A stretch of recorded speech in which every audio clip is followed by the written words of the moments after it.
ကောင်မလေးကအလိုလိုက်ခံထားရတဲ့တထေးသားလေးကိုကြိုးတုပ်ထားပြီးသူမနဲ့လက်ထပ်စာချုပ်ချုပ်ဖို့အတင်းအကျပ်ဖိအားပေးခဲ့တယ်။ဝန်ထမ်းကအဲ့ဒီအမျိုးသားကိုသူမနဲ့လက်ထပ်ဖို့သဘောတူရဲ့လားလို့မေးတဲ့အခါအမျိုးသားကသူသဘောမတူဘူးလို့ချက်ချင်းညင်းခဲ့ပေမဲ့ကောင်မလေးကတော့ဝန်ထမ်းကိုသူဟင်းအင်းလို့ပြောရင်အင်းလို့အတိတ်ပဲရတာလို့ပြောလိုက်တယ်။အမျိုးသားကမတ်တက်ရက်ပြီးရုံးကန်ဖို့စူးစမ်းပေမဲ့ကောင်မလေးကသူ့ကိုမြေပြင်ပေါ်ကိုချက်ချင်းပဲပြန်တွန်းချလိုက်တယ်။ဒီဖြစ်ရမတိုင်ခင်နိုင်ပိုင်းအလိုကတင်အဲ့ဒီအမျိုးသားရဲ့အဖိုးဖြစ်သူဟာသူ့မြေကိုပိုပြီးလိမ္မာလာစေခြင်းလို့ထူးခြားတဲ့ခွန်အားပိုင်ရှင်ကောင်မလေးတစ်ယောက်ကိုရှာဖွေပြီးမြေဖြစ်သူနဲ့လက်ထပ်ပေးဖို့စီစဉ်ခဲ့တာဖြစ်ပါတယ်။အဲ့ဒီအမျိုးသားနဲ့လက်ထပ်ရင်အဆုံးမရှိတဲ့စီးစိမ်ချမ်းသာတွေရမယ်ဆိုတာသိလိုက်ရပြီးနောက်မှာတော့ကောင်မလေးကအဖိုးဖြစ်သူရဲ့ကန့်လန့်ချက်ကိုချက်ချင်းသဘောတူခဲ့ပါတယ်။တစ်ချိန်တည်းမှာပဲအဲ့ဒီအမျိုးသားကလည်းဒီအိမ်တော်ရေးကနေထွက်ပြေးကျင်တာကြောင့်သူ့တငယ်ချင်းတွေကိုသူ့ကိုပြန်ပေးဆွဲတရားဟန်ဆောင်ခိုင်းခဲ့တယ်။ပြီးတော့သူ့အဖိုးစီကနေငွေမြောက်များချင်းချောက်တောင်းယူပြီးနိုင်ငံခြားကိုထွက်ပြေးဖို့စီစဉ်ထားခဲ့တာပါ။အတိအကျအဲ့ဒီအချိန်မှာပဲကောင်မလေးကကိုတောင်တကားကိုကန်ဖွင့်ပြီးဝင်လာခဲ့တယ်။သူမရဲ့ပြင်းထန်တဲ့အရှိန်အဝါကြောင့်သူ့တငယ်ချင်းတွေလန့်ဖြန့်ပြီးနောက်ဆုတ်သွားကြတာပေါ့။ကောင်မလေးကလည်းအမျိုးသားရဲ့ချုံမောတဲ့ရုပ်ရည်ကိုသဘောကျသွားခဲ့တယ်။အဲ့ဒီအခါမှာအမျိုးသားကသူမဟာသူ့အဖိုးစီစဉ်ပေးထားတဲ့လက်ထပ်ဖက်ဆိုတာကို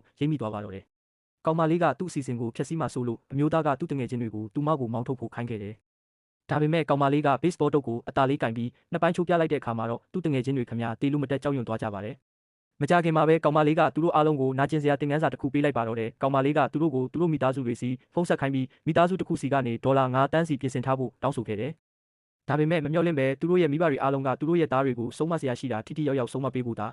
ပြန်ပြောခဲ့ကြတယ်။တကယ်တော့အမျိုးသားရဲ့အဖိုးကမြေဖြစ်သူရဲ့အစီအစဉ်ကိုကြိုတင်သိရှိနေခဲ့တာပါ။မိသားစုအသီးသီးကလူကြီးတွေဟာကိုတောင်အပြင်ဘက်မှာစုဝေးနေကြပြီးသူတို့ရဲ့အလိုလိုက်ခံထားရတဲ့သားတွေကိုကောင်မလေးကပဲဆုံးမပေးဖို့အလိုရှိနေကြတာဖြစ်ပါတယ်။ပတ်စံမရတဲ့အတွက်ကောင်မလေးကဒေါသထွက်သွားခဲ့တယ်။အဲ့ဒီလူတွေကသူတို့ဟာအမျိုးသားရဲ့တငယ်ချင်းတွေပါလို့ချက်ချင်းရှင်းပြကြပေမဲ့ကောင်မလေးကမယုံခဲ့ပါဘူး။သူကဒါဆိုဘာလို့ဒီလူကသူ့ကိုယ်သူပြန်ပေးဆွဲရမှာလဲလို့မေးခဲ့တယ်။ကောင်မလေးရဲ့နှိပ်စက်မှုကိုထပ်မခံချင်ကြတော့တဲ့အတွက်တငယ်ချင်းဖြစ်သူတွေကဒါတွေအားလုံးဟာအမျိုးသားကသူမအတွက်ပြင်ဆင်ထားတဲ့အံ့ဩစရာ surprise တစ်ခုဖြစ်တယ်လို့တမင်တက်တက်လိမ့်ညာပြောဆိုခဲ့ကြတယ်။သူကသူမကိုတကယ်ချစ်လွန်းလို့သူ့ကိုယ်သူကြိုးတုပ်ပြီးသူမလက်ထဲအပ်ခဲ့တာပါလို့ပြောကြတာပေါ့။အမျိုးသားကသူကောင်မလေးကိုလုံးဝမကြိုက်ဘူးလို့ပြောပေမဲ့သူ့တငယ်ချင်းတွေကတော့သူကရှက်လို့မဝင်ခံရတာပါလို့ပြောကြတယ်။သူကမကြိုက်ဘူးလို့ပြောရင်တကယ်တော့အများကြီးကြိုက်တယ်လို့အတိတ်ပဲရတာလို့လည်းပြောလိုက်ကြသေးတယ်။ဒါနဲ့ပဲကောင်မလေးကအမျိုးသားကိုပွေ့ချီပြီးလက်ထပ်ဖို့ခေါ်သွားခဲ့ပြီးနှစ်ယောက်သားလက်ထပ်စာချုပ်အောင်မြင်စွာရရှိသွားခဲ့ကြတယ်။